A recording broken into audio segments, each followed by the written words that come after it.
So we want to come in, look at that specific work environment and come up with specific controls or measures to make sure employees stay safe. But on the back end, the employers have reduced work comp, they have less risk exposure. Welcome to the Self-Insurance Podcast, brought to you by CRMBC.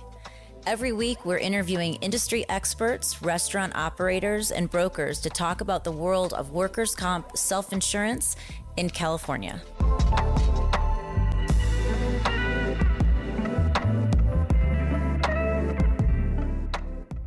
It is my great honor to welcome Mike Geosano today. He is the president of OSTS Consulting, and they are an occupational safety and training system. Mike, thank you so much for joining us today. Thank you very much, Kaya. So to start off, tell us a little bit about your background so we know who we're talking to. Okay, very good. I grew up in the safety supply business. Around 1990, coming out of college, I got into the safety consulting side of workplace safety. Long story short, 1990 to today, we're a comprehensive safety consulting firm assisting employers in most all industries, restaurant, manufacturing, distribution, services, construction, with safety and health concerns, with the primary goal of keeping their employees well, going home with all their fingers and toes at the end of the day. Do you do much with restaurants? Quite a bit. Yeah. Restaurants have unique hazards as opposed to a manufacturing firm. So you have the slips, trips, and falls, workplace violence, which is a new regulation, interaction with the public, which draws us now to this new regulation with CalOSHA and the indoor heat illness regs. And that's what you're going to talk about today. Thank you for coming on, because you're going to tell us a little bit about the history of this regulation, but there was a new reg that just hit at the end of July. So it's really on the radar of restaurant owners right now, especially during the heat and with our kitchens and all of that kind of stuff. So will you first give us a brief history of where this reg has gone? Sure. California is unique. CalOSHA likes to, be on the forefront in the OSHA world. So FedOSHA doesn't have anything in place. So if you're in the state of California, CalOSHA has been working on the heat illness prevention regs since really 2016. Outdoor heat illness prevention's been on the books for 4 or 5 years now. So a lot of employers are familiar with it. Maybe some of our restaurants are familiar with it.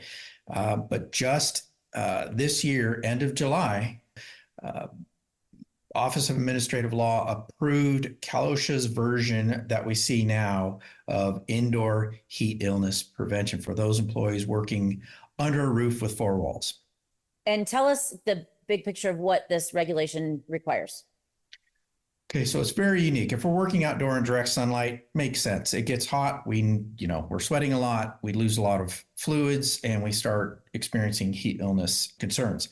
Now you take that indoors, because, we have shade and we have water. It sounds nice. However, you get into a restaurant environment and in a kitchen where we have ovens and stoves and fryers generating or radiating a lot of heat. We have employees working in kitchens that are above 82 degrees, in some cases 90, 95 degrees, and they are losing a lot of fluids and experiencing health-related concerns. So the IHIPP, tell us about that and where does it apply for restaurant owners? Okay, this regulation is very, very specific. CalOSHA struggled with developing the language that was acceptable to the Standards Board and to the Office of Administrative Law. But what they came up with in this current version of the regulation that is effective at 82 degrees, we as a restaurant need to establish this program and all the elements that go along with the program, which we'll talk about today. And tell me a little bit about what triggers we've talked about the temperature. Right. What else triggers the application of this in a restaurant environment? So for the most part today, we're talking about restaurants and the indoor environment related to those restaurants. We may have some restaurants, the outdoor environments, when it's hot outside, those employees working and serving clients in that outdoor environment have to deal with the existing outdoor heat illness regulation. But today we're talking about those employees inside the restaurant and really for the most part in the kitchens, right, where we have that radiating heat. So at 82 degrees, the standard is triggered. We must comply with it. Now there's additional triggers written into the regulation, which is going to apply to some of our members where the temperature reaches 87 degrees or more, or the heat index reaches 87 degrees or more, or if the temperature is 82 degrees and those employees are working in or near equipment that is radiating heat, additional regulations referred to as assessments and control measures in the standard now apply.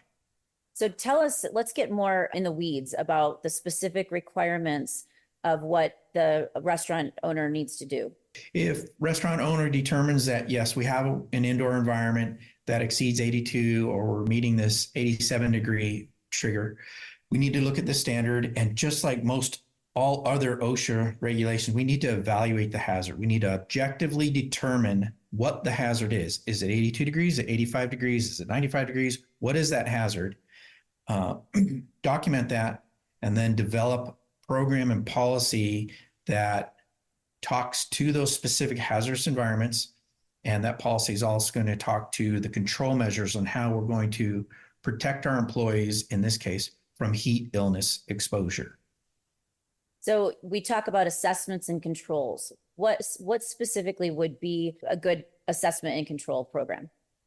So in the restaurant environment, again, going back to the kitchens, some of it may appear to be straightforward, but it's probably not as straightforward as it looks on paper. So we look at our kitchens and we can easily say today that, well, let's just install air conditioning, or let's increase the airflow of our air conditioning systems in the kitchens. Well, some of our restaurant owners are going to say, well, we don't even have air conditioning in the kitchen. Okay, well, that's a challenge. Okay, so if we don't have AC and we find that it's infeasible to install AC or increase the flow of AC into that work area, what about fans? Can we just move air through our kitchen just to help cool the environment? Maybe we're just taking the heat from the ovens and the stoves and the fryers and just moving it outside or moving it into the general restaurant and maintaining that air. Or we can consider heat removal hoods. A lot of restaurants already have that. You have removable hoods over, our open flame equipment. Some have them over the ovens, over the fryers, just taking the heat from inside the room and exhausting it out. Those are engineering type controls that must be considered first. Do you get into when you go into a restaurant and you're trying to help them troubleshoot this? And I'm sure I can already hear some of the operators saying, I can't find a cost effective, or this is going to be daunting to my operation. So what do you do in those situations where there's a reg that comes out? And not saying it's not important. It's important. People should be working in safe environments, but this must happen not just with this regulation, but in other ones too. What do you do in those situations? So that's a great question. So we've been in business since 1990. And my mantra is we do it right or we don't do it. So when it comes to safety, our primary goal is to take care of the employees. So we want to come in and we want to assess the specific hazard that's associated with that specific work environment. Now, from a business owner standpoint, up front, that may look like, okay, well, that looks good. We do care about our employees. We want to take care of our employees. However, there are business matters to consider, right? It's an expense, or could be viewed as an expense. So we want to come in, look at that specific work environment and come up with specific controls or measures to make sure employees stay safe. But on the back end, the employers have reduced work comp. They have less risk exposure to, CalOSHA issues, regulating these work environments. So we want to come in and assess those and put specific plans in place rather than an employer going online and downloading a program or watching an online training program that is canned. It doesn't apply to them specifically. So that's how we operate, very, very specific to each work environment.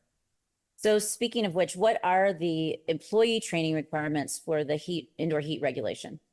Very, very similar to outdoor, but the goal for the employees is to empower them with information to stay safe. So we need to talk to employees for the regulation about what heat illness is. Some people don't even know what that means, right? So we need to explain what heat illness is. It's cramps, it's fainting, it's heat exhaustion, it's heat stroke. But from there, identifying what those potential illnesses are, we need to talk about signs and symptoms so they could recognize signs and symptoms so we could stay ahead of it.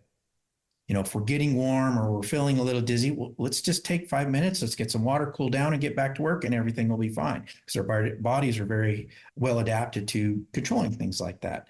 So we're going to talk about signs and symptoms recognized. We're going to talk to employees about frequently drinking water so we don't get dehydrated. Again, staying ahead of the curve.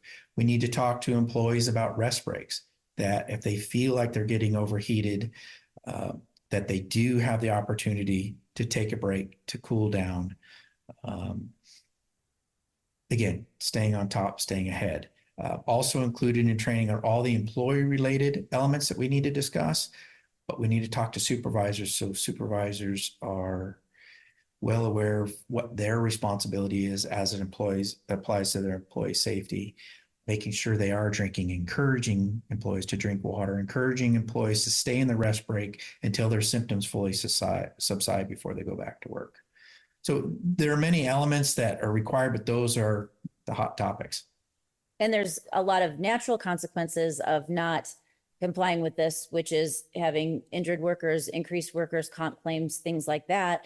But what are the penalties, or what happens if you don't comply and CalOSHA comes in and investigates?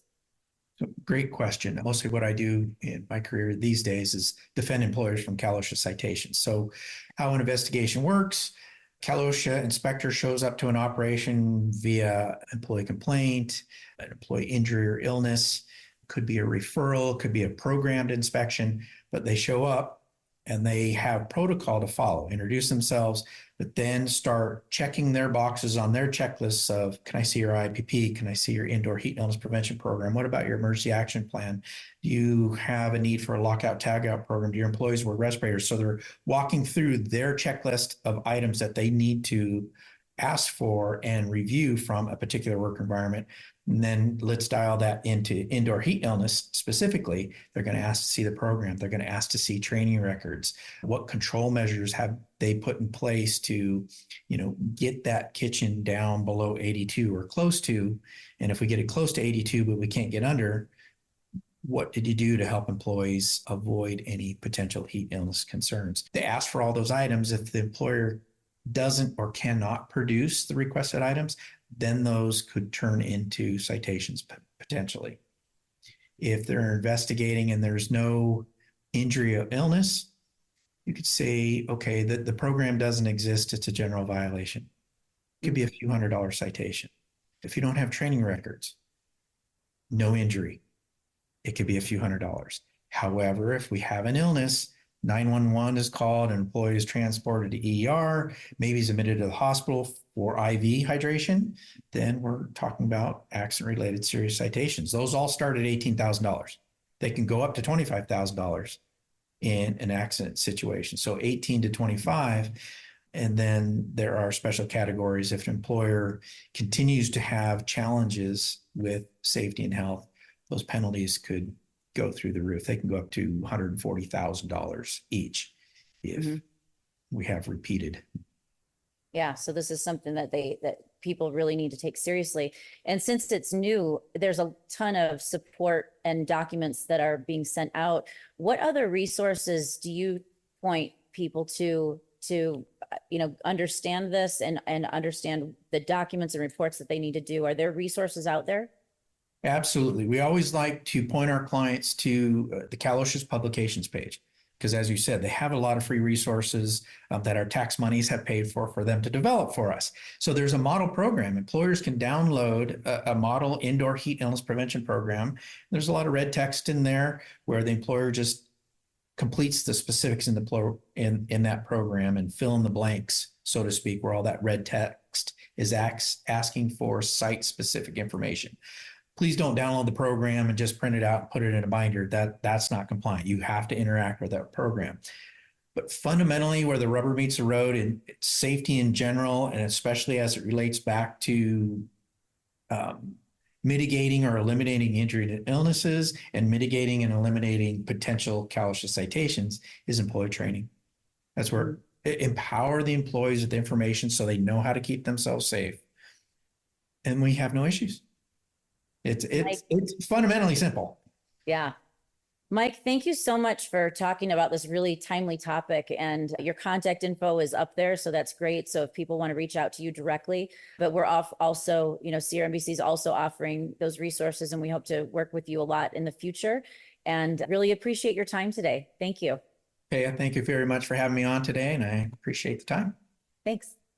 Thank you for joining us for the Self-Insurance Podcast, brought to you by CRMBC. If there's a topic you'd like to learn more about, or if you have any questions, just email us at info@crmbc.com. Remember to subscribe, like, comment, and share, and join us again next week for more tips on self-insurance.